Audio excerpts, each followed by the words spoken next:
Rais wa Brazil Luiz Inacio Lula da Silva anasema kwamba mipango ya Marekani ni kutaka kuitawala Amerika ya Kusini, akisema hilo halitowezekana. Amerika ya Kusini inakabiliwa na tishio la kurejea kwa utawala wa kikoloni. Rais wa Brazil Luiz Inacio Lula da Silva amesema, akielezea hatua za hivi majuzi za ikulu ya Marekani katika eneo hilo kuwa zisizo za kidemokrasia. Marekani imekuwa ikitishia mataifa mengi katika eneo hilo la Latin America, lakini ni baada pia ya kumkamata Nicolas Maduro, lakini pia kuyatishia mataifa kama vile Cuba na mataifa mengine yaliyopo kusini ikiwemo na Mexico na mataifa mengine yote katika eneo hilo la Amerika ya Kusini. Marekani ilimteka nyara kiongozi wa Venezuela Nicolas Maduro mwezi Januari kabla ya kuweka vikwazo vya mafuta nchini Cuba mwezi uliopita, baada ya Rais Donald Trump kulishutumu taifa hilo la kisiwani kwa ni kitisho. Washington pia imeanzisha mashambulizi mengi mabaya na ya kiholela dhidi ya boti katika eneo la Caribbean na Pacific ya Mashariki katika jaribio la kupiga vita ulanguzi wa dawa za kulevya. Lula amekashifu sera ya kigeni ya Washington wakati wa mkutano wa kilele wa Jumuiya ya Amerika Kusini na Caribbean CELAC huko Bogota, Colombia Jumamosi, huku akijiepusha kutaja maoni ya moja kwa moja ya Marekani au Trump. Haiwezekani mtu kufikiria kuwa anamiliki nchi nyingine. Wanafanya nini na Cuba sasa? Walifanya nini na Venezuela? Je, hiyo ni demokrasia? Aliuliza kwa kejeli Lula Inacio da Silva. Rais huyo wa Marekani alisema kwamba ana uwezo wa kufanya chochote anachotaka kwa taifa la Cuba, lakini wa Cuba amemwambia ole wake athubutu kuanzisha shambulizi, atajibiwa ipasavyo.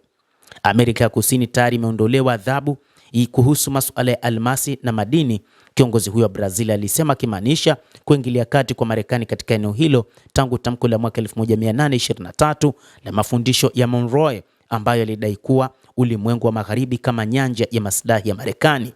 Uwepo wa Washington ulikuwa umepungua kwa kiasi kikubwa kufuatia mwisho wa vita baridi katika miaka ya 1990.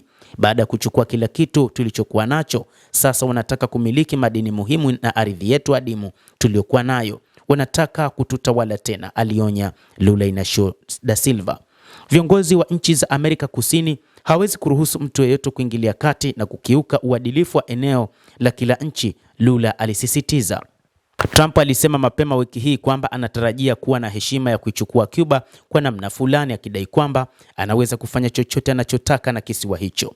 Huku kukiwa na uhaba wa mafuta uliosababishwa na vikwazo vya Marekani, Cuba ilitumbukia katika kukatika kwa umeme kwa mara ya pili nchini kote tangu kuanza kwa juma la Jumamosi na kuacha zaidi ya watu milioni 11 bila umeme. Rais wa Colombia Gustavo Petro aliambia shirika la habari la Politico siku ya Alhamisi kwamba Amerika ya Kusini sio nchi za kutekwa. Alishauri Washington kufanya mazungumzo na Havana badala ya kuweka himaya ambayo wa Cuba wanajikomboa kutoka kwao daima. Mtazamaji, endelea kutufuatilia na nikusihi usisahau kulike, usisahau kucomment, kadhalika usisahau kusubscribe channel yetu hii upate habari hizi kwa mapana hapa The World News. Mimi ni Adam Hussein, endelea kuwa nasi wakati wote, endelea kutufuatilia uyajue mengi yanayojiri katika ulimwengu kupitia The World News.